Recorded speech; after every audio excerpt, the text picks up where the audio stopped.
The first dropship pierced the Montana sky like a metallic knife, its obsidian surface reflecting the golden wheat fields below. Jack Rodriguez stood perfectly still, his weathered hands gripping a thermal mug of coffee that had gone cold 30 minutes ago. Behind him, the Rodriguez family ranch stretched across 300 acres of land that had survived drought, recession, and 3 generations of stubborn agricultural innovation. "Well, that's not something you see every Tuesday," Jack muttered, squinting against the morning light. The Xeraxian invasion fleet had chosen their landing zone with what they believed was mathematical precision. Their advanced predictive algorithms suggested this particular location in rural Montana represented an ideal point of first contact, isolated enough to minimize immediate human resistance, yet close enough to a population center to demonstrate their technological superiority. What the aliens failed to understand was the nature of rural American communities. Jack's grandmother, Elena Rodriguez, emerged from the farmhouse wearing a faded floral house dress and holding a cast-iron skillet. At 78, she moved with the deliberate confidence of someone who had seen more unexpected things in her lifetime than most people could imagine. "Mio," she called out, her voice a mixture of Spanish and English. "Are those the cattle buyers? They look different."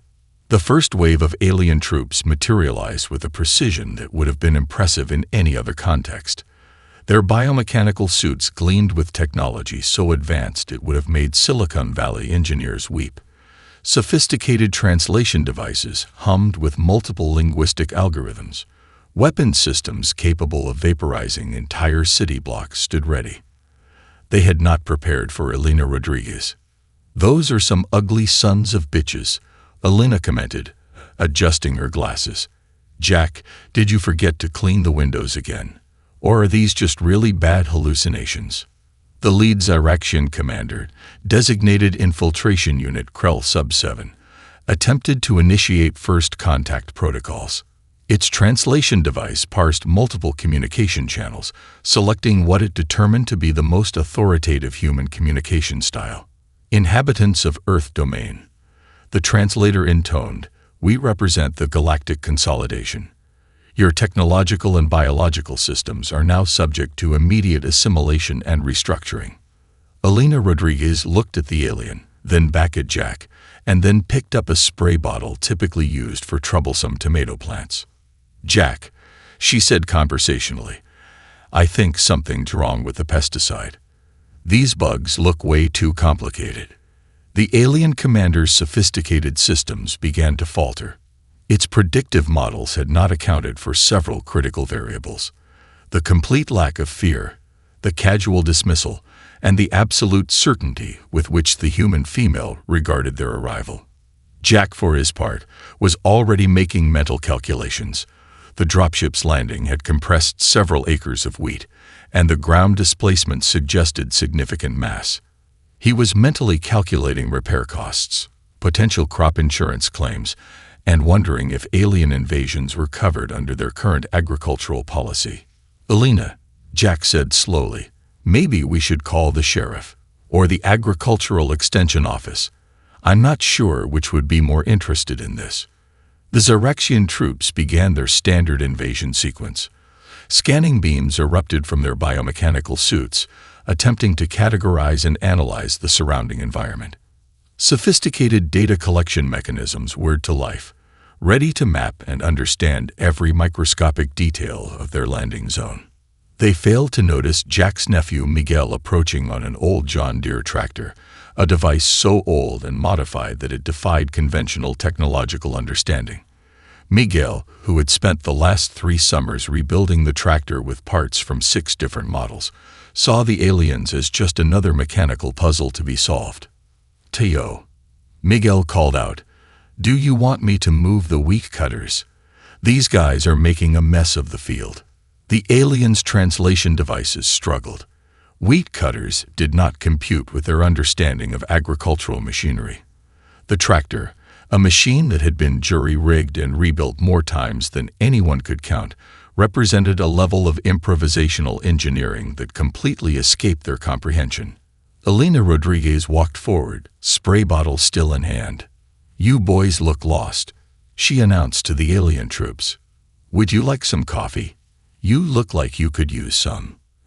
And thus began humanity's most unexpected defense against the first wave of the Xeraxian invasion. A mixture of confusion, casual hospitality, and absolute refusal to be impressed by interstellar technology. Dr. Emily Nakamura's laboratory looked less like a high-security government facility and more like a controlled chaos of computer screens, vintage arcade machines, and an alarming number of energy drink cans. When the first alien transmission arrived, she wasn't in a classified briefing room or a military command center. She was debugging a machine learning algorithm while wearing Star Wars pajama pants and fuzzy slippers shaped like the TARDIS. The initial alien communication burst came through every digital channel simultaneously, a show of technological force meant to demonstrate their absolute communication superiority. What they didn't anticipate was Emily Nakamura's unique approach to computational linguistics. "This is fascinating," she muttered, her fingers flying across multiple keyboards. Around her, a team of researchers, a mix of academic misfits, retired hackers, and linguistic prodigies, watched in a combination of terror and excitement.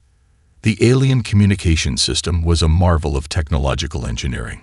Quantum-entangled data streams, multi-dimensional communication protocols, and predictive linguistic algorithms that could supposedly translate between any known and unknown language in microseconds.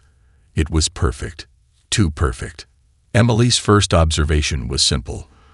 Perfect systems always have imperfections. Her team had been quietly collecting and analyzing the alien transmissions since the first dropship landed. What they discovered was both terrifying and hilarious. The aliens' communication network was essentially a massive, hyper-intelligent translation machine that relied entirely on logical processes and predictable information transfer. They had no concept of sarcasm, no understanding of irony, absolutely zero comprehension of internet memes. "It's like they built a universal translator," Emily explained to her team. But they forgot that human communication is 90% context, subtext, and absolute nonsense. The breakthrough came from an unexpected source. Carlos Martinez, a former professional internet troll turned serious computational linguist, discovered the first critical weakness. The alien translation systems were designed to find meaning. Meaning, always purpose. They couldn't process deliberate meaninglessness. "Watch this," Carlos said, pulling up a collection of the most bizarre internet content he could find. Conspiracy theory forums, surrealist meme pages, deliberately incomprehensible fan fiction. He began to create a linguistic virus designed not to destroy the alien systems, but to confuse them into total paralysis. Each transmission was a carefully crafted piece of linguistic chaos. A YouTube conspiracy video about lizard people mixed with quantum physics jargon. A Reddit thread discussing whether bread feels pain when toasted. Fan theories that combined completely unrelated fictional universes into nonsensical narratives. The aliens' translation systems began to break down. Their quantum communication networks, designed to process the most complex interstellar data, started to generate error messages. Not system crashes, but something far more dangerous: complete contextual confusion. In the Xeraxian command ship, senior communication analysts watched in growing horror as their perfect translation systems began to produce increasingly bizarre interpretations of human communication. A simple news report about local farming would suddenly be translated as a complex metaphorical declaration of intergalactic warfare. A teenager's tweet about missing a bus became an intricate diplomatic challenge. "The humans are communicating in layers," one frustrated Xeraxian analyst reported. "Multiple meanings existing simultaneously. It's like they're speaking in quantum linguistic states." Emily Nakamura understood something fundamental about human communication that the aliens completely missed. Humans didn't just communicate to transfer information. They communicated to connect, to confuse, to joke, to challenge, to exist in a state of perpetual linguistic play. The internet became humanity's first line of defense. Meme creators became linguistic warriors. Conspiracy theorists found themselves accidentally developing communication strategies that completely baffled the most advanced translation systems in the galaxy. Wikipedia editors became unexpected strategic geniuses, their ability to argue over minute details now a form of psychological warfare. "They're trying to understand us," Emily told her team. But understanding isn't their problem. Comprehension is. By the end of the first week, the alien communication networks were in total disarray. Not destroyed, not hacked, but completely and utterly confused. They had encountered a form of intelligence that defied every predictive model, every logical assumption. Humanity didn't just resist the invasion. They were making fun of it. And the aliens had no idea how to respond. The old machine shed on the Rodriguez farm looked like a graveyard of agricultural technology. Rusted tractors from 3 different decades sat next to carefully maintained pieces of equipment, each modified beyond its original design. What the aliens didn't understand about rural American communities was their fundamental approach to problem solving. If it doesn't work, modify it until it does. Jack Rodriguez stood in the center of the shed, surrounded by his extended family and a network of neighboring farmers. Miguel was welding something that looked part tractor, part alien technology, while Jack's uncle Raymond examined a piece of the alien dropship that managed to salvage. "These things are basically oversized circuit boards," Raymond muttered, turning the alien tech over in his hands. "Complicated, but not impossible." The first critical breakthrough came from an unexpected source. Maria Gonzalez, a retired electrical engineer who ran the local community college's agriculture program, discovered that the aliens' advanced technological systems had a critical vulnerability. They couldn't handle improvised engineering. Farm equipment became something entirely different under their hands. A John Deere tractor transformed into a mobile jamming station. Irrigation systems became complex defensive networks. Combines were retrofitted with alien technology in ways the original designers could never have imagined. "It's like they've never seen a system that wasn't perfectly designed," Jack observed, watching Miguel attach a piece of alien circuitry to an old combine harvester. "Everything they have is precise. Ours is creative." The local community college became an unexpected research center. Professors and students worked alongside farmers, mechanics, and retired engineers.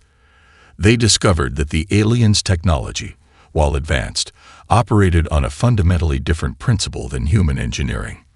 Where alien systems were designed for perfect efficiency, human systems were designed for adaptation. A group of retired NASA engineers who had settled in the area became particularly valuable. They understood something about technological innovation that the aliens completely missed: the power of improvisation. One of them, Dr. Robert Hansen, had spent decades solving impossible problems with limited resources. "Look at this," Hansen said, showing Jack a modified piece of alien tech.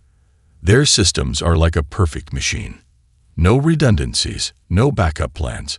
One failure, and the whole system collapses." The farm communities began to develop a guerrilla technological warfare that completely defied the aliens' understanding of combat and strategy. They used agricultural drones modified with alien technology to create massive electromagnetic pulses. Irrigation systems became complex communication networks. Each farm became a potential technological stronghold. Miguel's most impressive creation was a hybrid vehicle that was part tractor, part alien technology. It could generate localized electromagnetic fields that disrupted alien communication systems. The boy worked with a kind of intuitive engineering that seemed to frustrate the alien scanning technologies. "They can't predict what we'll do next," Miguel explained to his family. "Because we don't even know what we'll do next." The local high school's robotics team joined the effort. What had once been an after-school program became a critical research and development center. Students who had spent years building competition robots now turned their skills to understanding and repurposing alien technology. Sarah Linares, the robotics team's lead engineer, discovered something fascinating about the alien tech. It's designed for specific purposes, she explained. But we're designing it for every possible purpose. Farming communities across the country began to share information. What started as local modifications became a national, then global, effort of technological improvisation. Farmers in Kansas communicated with engineers in California. Mechanics in Texas shared notes with computer scientists in New York. The aliens had chosen to land in rural areas, believing them to be technologically primitive. They didn't understand that these were the places where innovation was born of necessity, where people learned to fix things with duct tape, wire, and pure determination. Uncle Raymond held up a piece of modified alien technology. It was now part of an irrigation system, part communication device, part something entirely new.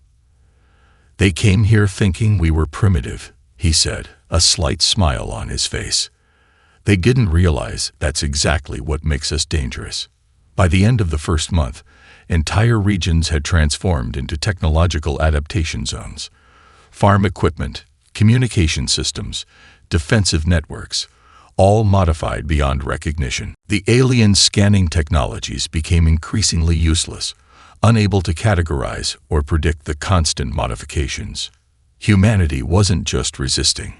They were reimagining what technology could be. The global response to the alien invasion wasn't a coordinated military effort. It was a cultural phenomenon that defied every predictive model in the Xeraxian invasion playbook. Lydia Ramirez, a late-night talk show host, was the first to turn the invasion into primetime entertainment. Her opening monologue became a nightly ritual of cosmic proportions. "So, we've got unexpected guests," she quipped, adjusting her designer blazer. "And they thought Earth would be an easy target. Honey, we can't even agree on pizza toppings. What made you think we'd roll over for you?" Her show became an unexpected front line of psychological warfare. Each episode dissected alien communication, attempts with a combination of biting humor, cultural analysis, and pure, unadulterated human absurdity. Millions of viewers tuned in, transforming the alien invasion into a global comedic event.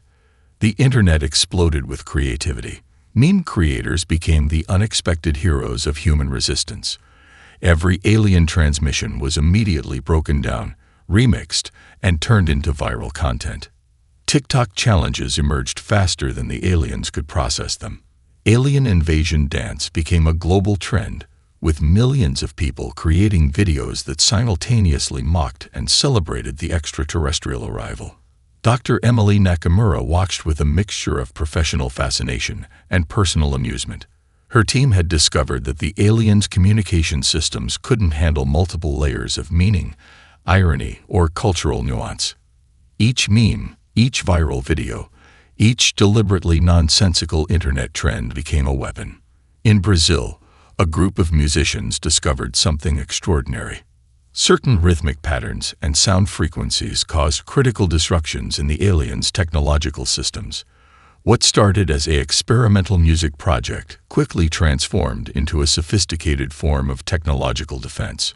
Carlos Martinez, the computational linguist who had first identified the aliens' linguistic vulnerabilities, found himself at the center of a global cultural resistance.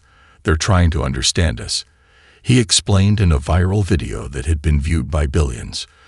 "But understanding humans is like trying to solve a Rubik's Cube that's constantly changing shape and also might be alive." Television networks globally began to change their programming. Reality shows became intelligence-gathering missions. Cooking competitions transformed into studies of human adaptability. Even children's programming became a form of psychological warfare, with shows designed to be as incomprehensible to alien intelligence as possible. The global gaming community emerged as an unexpected strategic resource.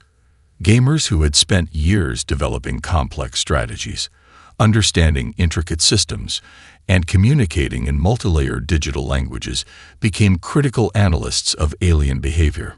"They're basically NPCs with really good graphics," one professional gamer commented during a live stream that attracted millions of viewers. The comment became a global inside joke, a way of reducing the terrifying alien invasion to something manageable, something human. Universities around the world began offering impromptu courses on alien communication. Linguistics departments worked overtime, analyzing every transmission. Anthropology teams studied the invasion as a unique cultural contact scenario. What had begun as a potential apocalyptic event had transformed into the most significant sociological experiment in human history. Jack Rodriguez's farm became an unexpected media center. His live streams, documenting the alien presence with a combination of agricultural pragmatism and dry humor, attracted millions of followers. Turns out, he would say, adjusting his well-worn baseball cap, aliens are just another type of unexpected crop. The psychological warfare wasn't about destruction. It was about complete and total confusion. International collaboration reached unprecedented levels.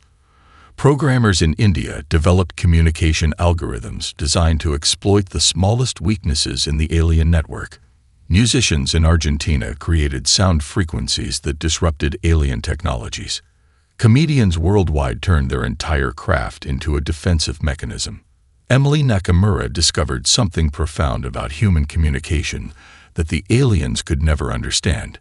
Humans didn't just communicate to transfer information. They communicated to connect, to confuse, to challenge, to exist in a state of perpetual linguistic and cultural play. "We're not just resisting," Emily told her team. "We're having fun." As the first month of the invasion concluded, the Xeraxian command found themselves facing an impossible scenario. They hadn't just underestimated human technological capabilities. They had completely misunderstood human culture, a living, breathing, constantly evolving system of communication that defied every logical model. Humanity wasn't just fighting an invasion. They were turning it into the most elaborate planet-wide performance art piece in galactic history. The global resistance took shape in ways no military strategist could have predicted. What began as isolated incidents of technological and cultural pushback transformed into a planetary network of innovation and defiance. In a small garage in Sao Paulo, a collective of musicians and sound engineers made the first breakthrough that would change the entire course of the invasion. Led by Luisa Santos, a sound designer with a background in experimental music and acoustic engineering, the team discovered that specific audio frequencies could cause critical failures in the aliens' neural communication networks. "It's not about volume," Luisa explained during an emergency global conference call. "It's about complexity. Human music isn't just sound. It's emotion, mathematics, cultural memory, all wrapped into something they can't comprehend." Their first successful test happened almost by accident. During a late-night experimental session, Luisa's team combined traditional Brazilian samba rhythms with quantum frequency modulations they had reverse-engineered from captured alien technology. The result was a sound wave that did more than disrupt alien systems. It completely overwhelmed them. Across the world, similar breakthroughs were happening simultaneously. In Mumbai, a group of programmers led by Raj Patel discovered that the aliens' communication networks were vulnerable to complex, seemingly random input patterns. What looked like digital noise to the alien systems was actually a sophisticated form of linguistic and technological judo. "They expect linear communication," Raj told his team. "We're going to give them anything but linear." International collaboration reached unprecedented levels. Universities, research centers, and grassroots organizations began sharing information at a pace that defied traditional scientific protocols. What would have taken years of peer review was now being crowdsourced and tested in real time. The gaming community emerged as an unexpected strategic resource. Professional esports teams began applying their complex strategy skills to alien communication analysis. Their ability to read intricate systems, predict opponent behaviors, and develop rapid response strategies proved invaluable. Jack Rodriguez's farm had transformed into something between a research station and a cultural phenomenon. The live streams documenting the alien presence attracted millions of viewers, but more importantly, they became a critical information-sharing platform. Farmers, engineers, musicians, and researchers from around the world contributed their observations and theories.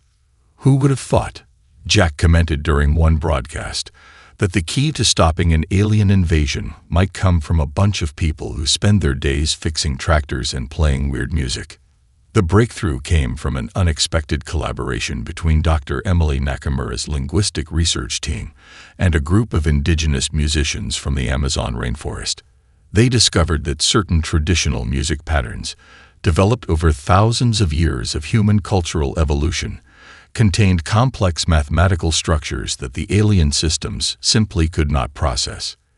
It's like they're looking at a language with only 3 dimensions, Emily explained, when human communication exists in multiple simultaneous dimensions. Miguel Rodriguez, Jack's nephew, became a critical link in this global network. His ability to modify technology, combined with an intuitive understanding of complex systems, made him a key strategist. He developed communication interfaces that could translate between human cultural expressions and alien technological systems. The aliens' first critical mistake had been assuming that technological superiority meant cultural superiority. They didn't understand that human innovation wasn't about perfection. It was about adaptation, creativity, and the ability to find solutions in the most unexpected places. Scientific laboratories worked alongside street artists. Quantum physicists collaborated with musicians. Agricultural engineers shared notes with computational linguists. The boundaries between disciplines dissolved in the face of a common challenge.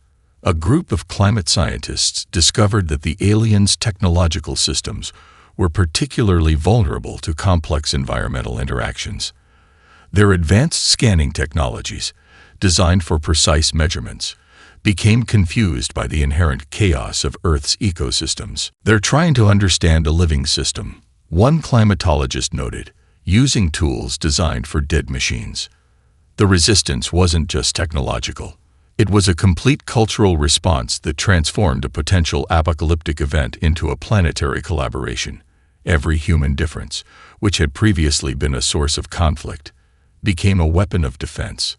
As the first month of the invasion concluded, the Xeraxian command found themselves facing an impossible scenario. They hadn't just underestimated human technological capabilities. They had completely misunderstood human culture. A living, breathing, constantly evolving system that defied every logical model. Humanity wasn't just fighting an invasion. They were reimagining what resistance could look like. Admiral Krell 9 stared at the communication screens with a growing sense of existential dread. The invasion of Earth had become something far beyond their most terrifying predictive models. What had begun as a simple planetary conquest had transformed into a nightmare of incomprehensibility. The Xeraxian command ship's central analysis chamber looked like a technological marvel, gleaming surfaces, quantum computational networks, holographic displays that could process billions of data points simultaneously. And yet, for all their advanced technology, they were losing to a species that seemed to operate on pure, unbridled chaos. Analyze. Krell 9 demanded of the primary communication interface. Provide a coherent summary of human resistance strategies. The interface flickered. What should have been a precise report came out as a jumble of incompatible data streams. Memes mixed with scientific research. Musical frequencies intertwined with agricultural modification reports. Military strategies dissolved into cooking show techniques. I do not understand. The interface responded, its quantum processors visibly struggling.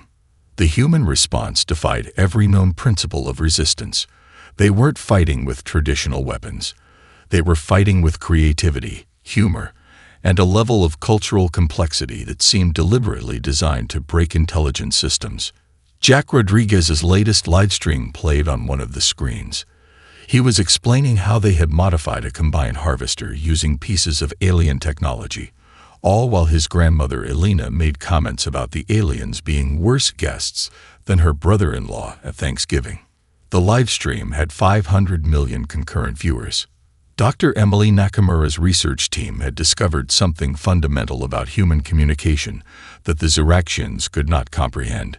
Humans didn't just communicate information.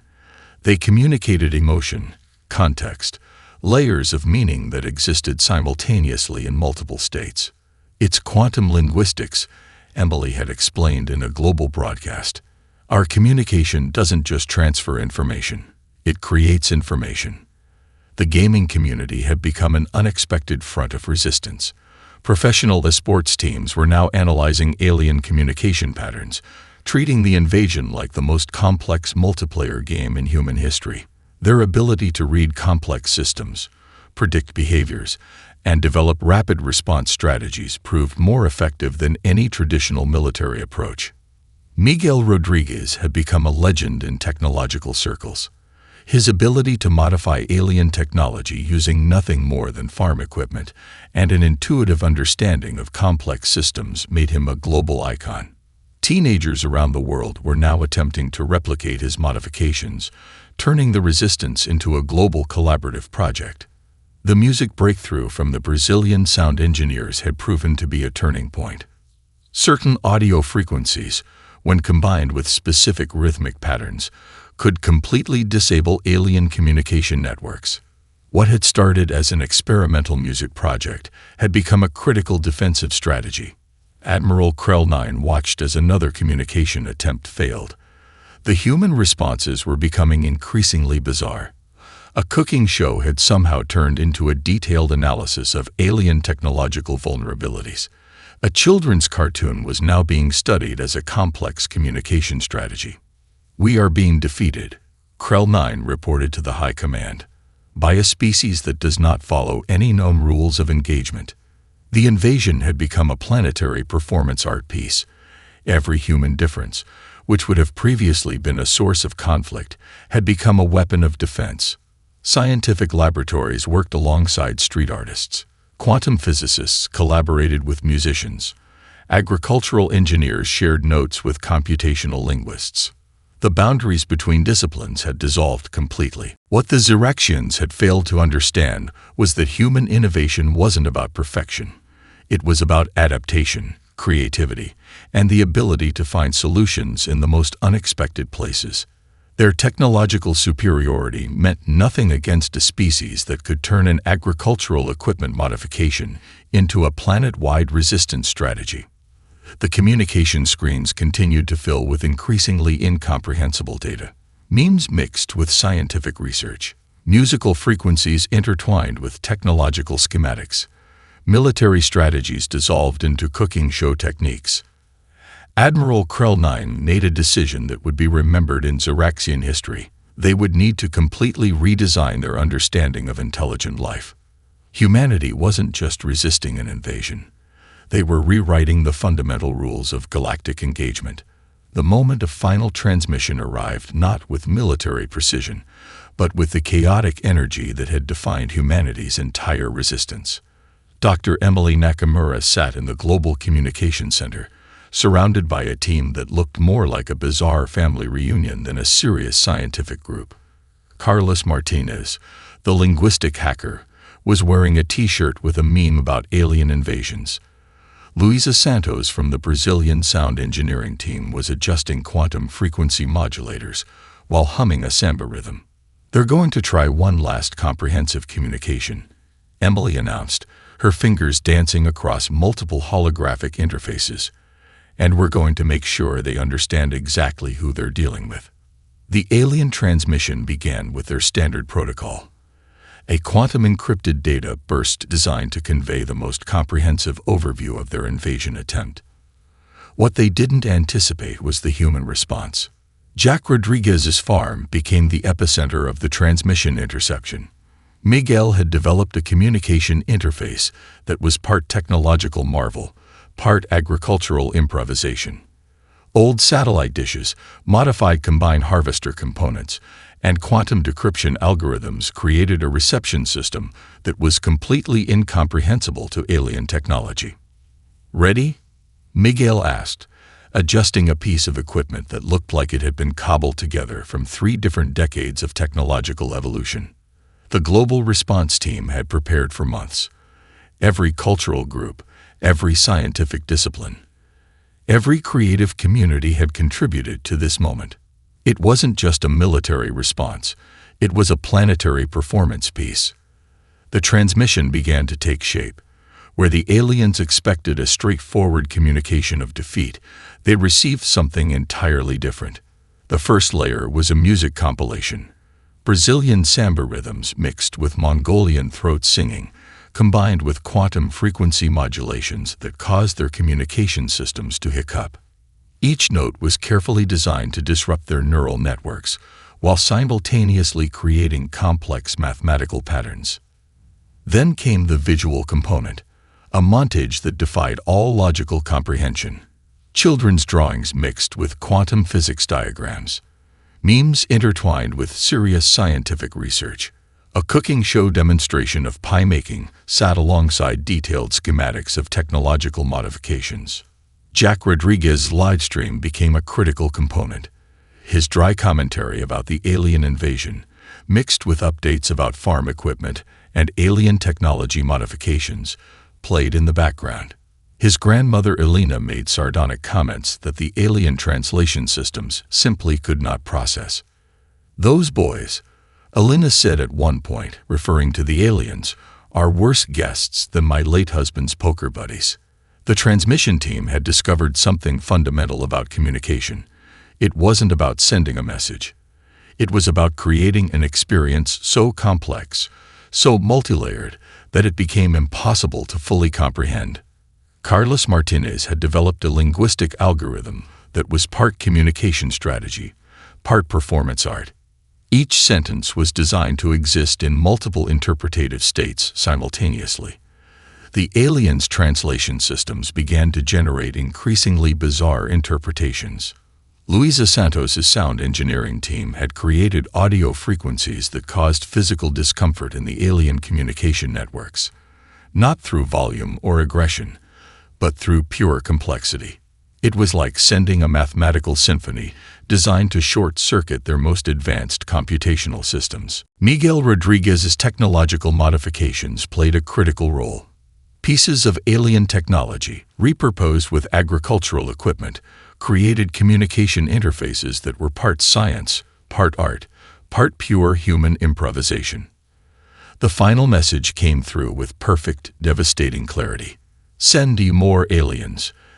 These ones are broken." It wasn't just a message.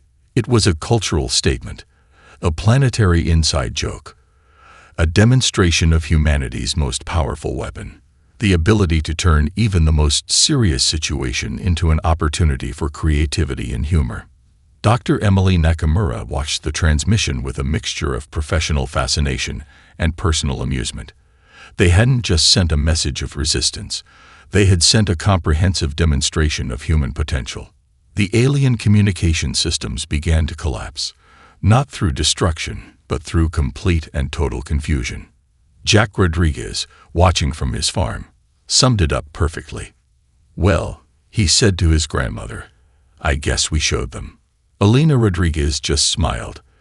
"They should have called before dropping by," she commented. "It's only polite." Humanity had done more than resist an invasion. They had transformed it into the most elaborate planet-wide performance piece in galactic history. The day after the alien retreat was nothing like anyone expected. Jack Rodriguez stood in his wheat field, where enormous alien dropship landing marks still scared the Earth.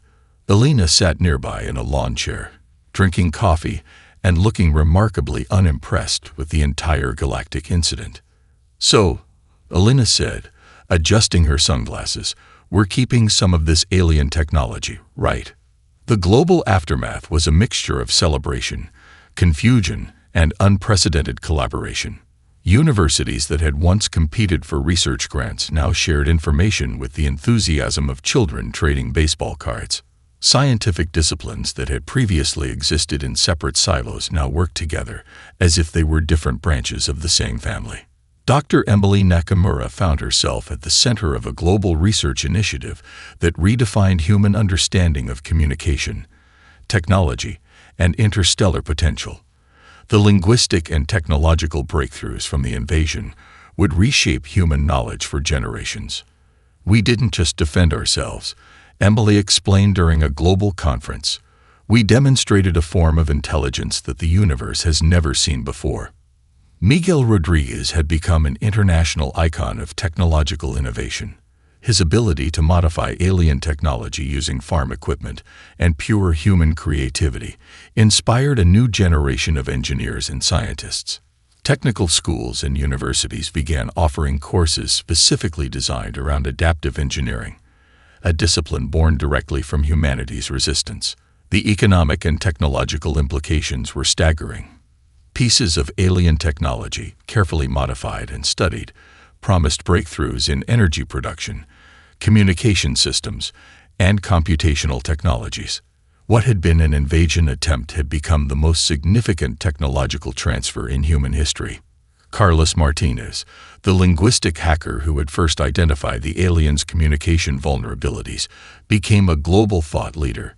His theories about quantum linguistics and multidimensional communication were now seriously studied by academic institutions worldwide. Jack Rodriguez's farm became a research center.